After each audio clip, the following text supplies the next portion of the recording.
Reclaiming Lost Treasure. Mae Chee Kaew withdrew from the world and entered a cloistered spiritual realm. Although her dream was achieved, her work had just begun.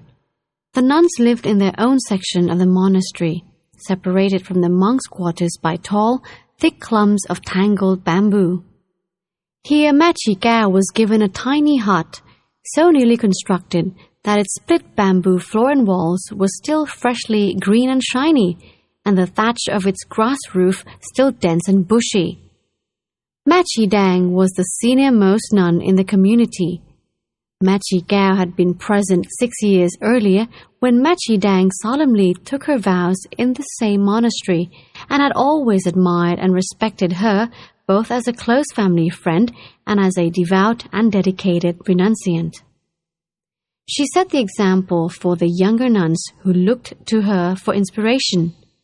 Together with Mae Chee Ying, who ordained shortly after her, Mae Chee Dang made sure that the small group of women at Wat Nong Nong remained focused and in proper harmony. Mae Chee Kaew began her new life by stepping into its quiet rhythm at the earliest stirring of the first new day. She rose at 3 a.m. each morning and washed the sleep from her face with handfuls of cold water. She then lit a candle lantern and stepped onto the meditation path beside her hut to take up a practice. Silently repeating putto, putto with each pair of footsteps, she internalized her senses and concentrated her mind until she felt fully awake and sufficiently fresh to continue her meditation in a seated position. Sitting still and erect, she maintained her calm, peaceful concentration until daybreak. She then hurried toward the main sala to join the monks and nuns for the morning chanting. When the soft cadence of the chanting faded to a close, the monks and nuns remained in a still, contemplative silence for several minutes. Afterwards, the nuns gathered in the open-air kitchen to cook rice and prepare simple dishes to augment the offerings the monks received on the daily alms round. Mae Chee Kaew cheerfully helped with the cooking chores and then joined the nuns for the daily meal. Like the monks, the nuns ate only one meal a day, a practice that suited their meditative lifestyle. Eating less often and only small amounts lightens the work of meditation. Eating too much can easily make the mental faculty sluggish and unresponsive. And greed and obsession for food can be a corrosive poison in the mind. Once the chores of cooking and cleaning were completed, the nuns turned their full attention to meditation, buoyant in body and spirit, and free of concern about food for the rest of the day. Taking care of simple necessities such as cooking and cleaning, the nuns helped foster the well-being of the whole monastic community. Mindful and composed, each afternoon they emerged from their dwellings to pick up long-handled brooms of flexible bamboo twigs and swept clean the area around each hut and the winding paths that interlaced the nuns' quarters. They then dusted and swept the kitchen area, put the pots and dishes neatly away, and remembered to place handfuls of raw rice in water to soak overnight. They bathed and laundered quietly at the well. In the gathering dusk, the nuns walked together to the main sala to join the monks for the evening chanting. Because it was dark by the time the meeting adjourned, the nuns used long-stem candles to guide them back to the dwellings, where they continued to meditate late into the night. Striving alone at her small hut, Mae Chee Kaew alternated between walking and sitting as she struggled to regain her former adeptness at deep concentration. She had not practiced formal meditation since Ajahn Mun left her village 20 years before, and the rigors of her personal life and household cluttered her mind with endless petty concerns. Still, it had also taught her the value of effort.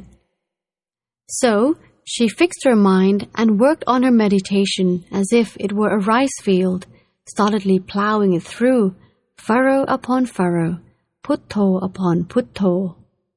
She had always known how to work with persistence and perseverance. These were the qualities she could count on.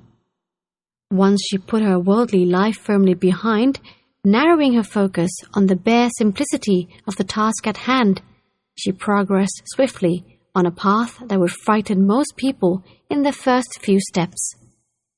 Seated in meditation, surrounded by the late-night stillness, her body and mind seemed to fall abruptly, as if off to a steep cliff or down a well, and everything vanished into absolute stillness. Nothing registered in her awareness but the awareness itself.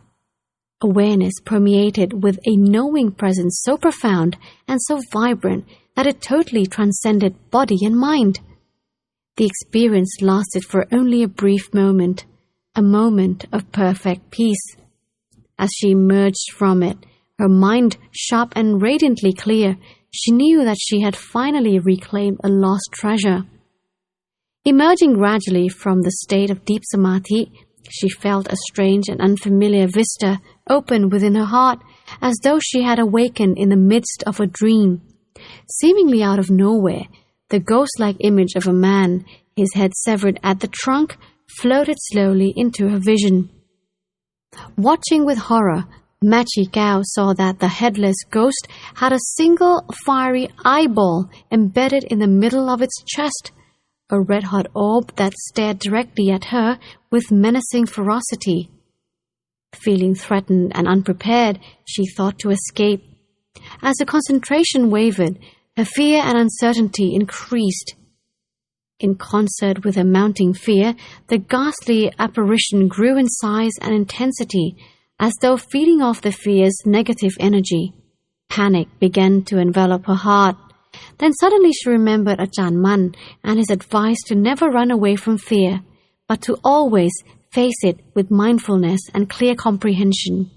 With that reminder, a clear awareness reasserted itself, fixing her mind firmly again in the present moment, a moment of pure and simple perception. Focusing on the intense feeling of panic pulsating in her heart and withdrawing her attention from the headless ghost allowed her emotional state to stabilize and the fear to gradually subside and disappear. And with that, the frightening vision simply faded away and vanished. Withdrawing from samadhi and returning to ordinary consciousness, Mae Chee Kaew contemplated the dangers presented by fear. She realized intuitively that the fear itself was the real danger, not the image that induced it. Images perceived in meditation are merely mental phenomena that have no inherent power to harm one's body or mind. They are neutral and, in and of themselves, carry no specific meaning. The mind's interpretation of them is the crucial point and the source of danger. An interpretation brings about a reaction of fear and loathing, which are poisonous and negative emotions that destabilize the mind, threaten its equilibrium, and endanger its sanity. Focusing attention on the terrifying aspects of an image instinctively magnifies the negative emotional reaction and increases the danger. Withdrawing attention from the image and focusing on the fear itself restores it solidly to the present moment, where fear and image can no longer coexist. Mae Chee Kaew realized then, with clear insight, that only unrestrained fear could harm her in meditation.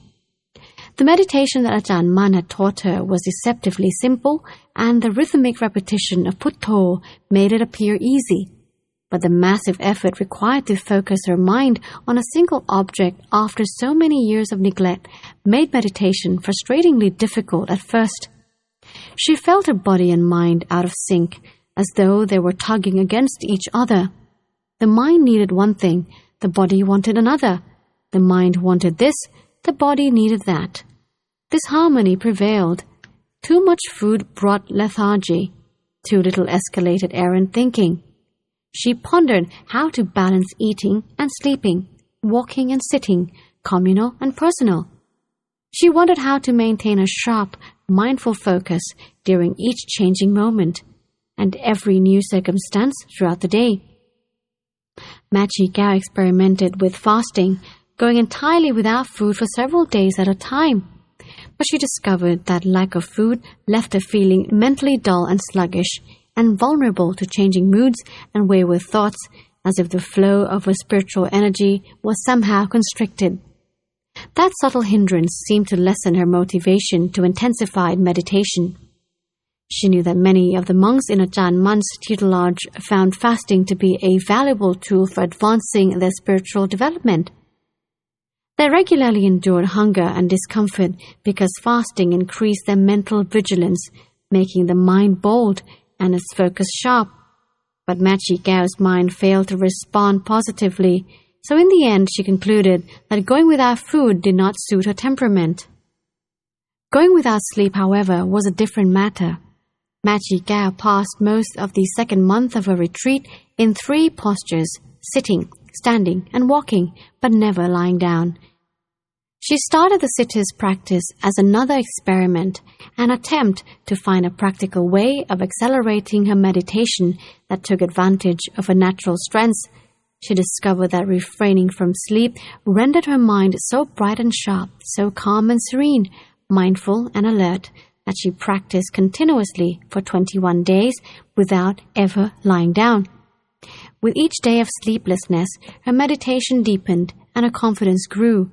Sharpened spiritual faculties made her courageous and daring, which coordinated perfectly with a bold and adventurous nature. Her unusual visions, more frequent than before, became more extraordinary as well, sometimes foreseeing future events or perceiving non-physical realms, at times revealing profound truths of the Buddha's teaching. Emerging from deep samadhi late one night, Mae Chee Kaew saw a vision of a body lifeless and stretched across a weaver's loom.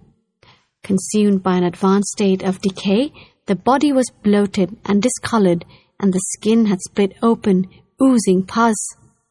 Writhing maggots, sleek and fat, were devouring the rotting flesh. The graphic realness of the vision shocked and frightened her. Suddenly, she felt Ajahn Mun's presence close behind her, as though he were peering over her shoulder at the grotesque scene. Slowly, deliberately, he reminded her that death is the natural consequence of birth. All creatures born into this world will eventually die, their bodies decaying and returning to the natural elements in precisely the same manner. Indeed, everything in the universe is impermanent and constantly changing. Everything will disintegrate and disappear. Although death is always with us, we rarely contemplate it. Ajahn Mun then instructed her that she must start to earnestly contemplate her own birth, aging, sickness, and death.